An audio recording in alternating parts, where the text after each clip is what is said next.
Now, to also do this fantastic Jazz Preservation Festival, which will be part of Southwest ArtsFest. And, you know, when I was, thinking about this interview, what I found rather interesting that you named the festival the Jazz Preservation Festival, and not just the Jazz Festival or, Blues Festival. Why is the Westminster Festival the Jazz Preservation Festival? Well, cultural preservation is one of the really important aspects of our whole jazz program.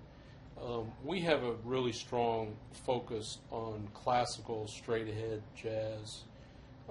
It is the tradition that comes out of the swing era and has integrated and incorporated bebop and a lot of free-form elements of jazz, but still it represents kind of the golden age, of jazz that emerged in the 40s and 50s, and especially as we were talking about the element of music that has brought people together, that has created this force for integration and unity and mutuality in our culture.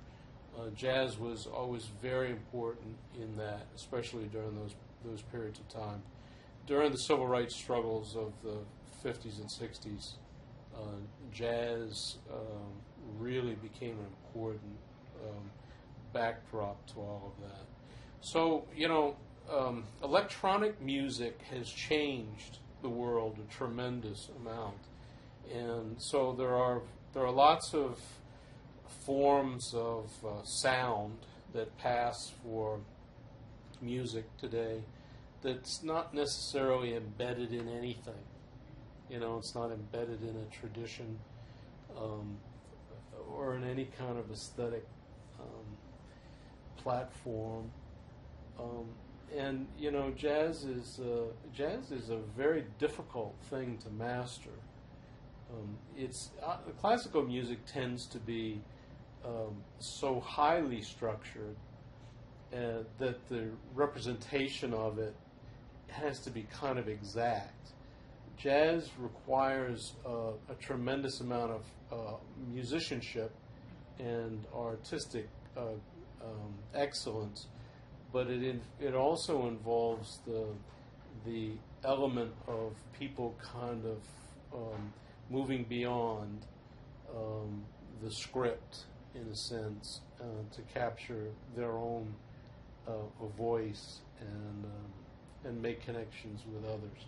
So we're trying to preserve classical straight-ahead jazz, and it's becoming more and more difficult all the time.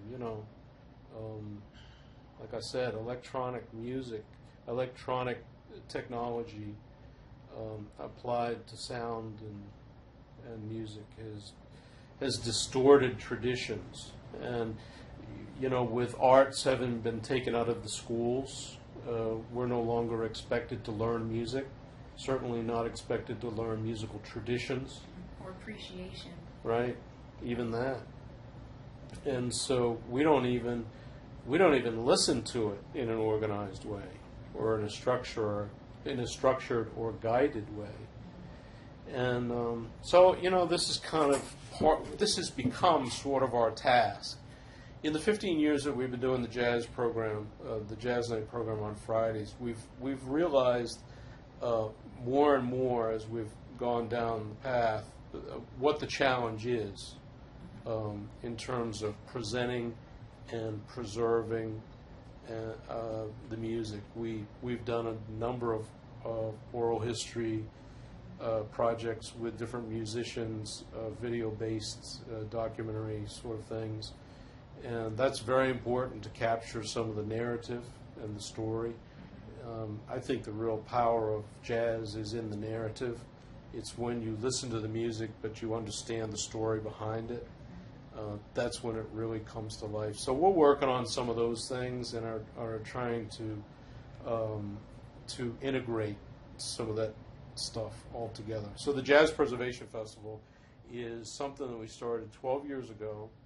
And it was really just a desire to take the music out on the street in the most public way possible, and to invite all our neighbors and friends just to come for a day. It goes on for about 8 hours, from noon to dark or a little after, and it's a lot of fun. We've been doing it the last Saturday of September this will be the 12th year, on September 28th. So how did Jazz Preservation Festival come to be part of Southwest Arts Fest?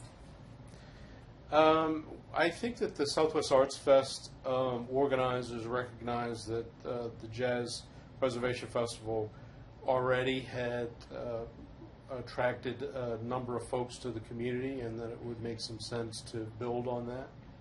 And I think that that has been the intent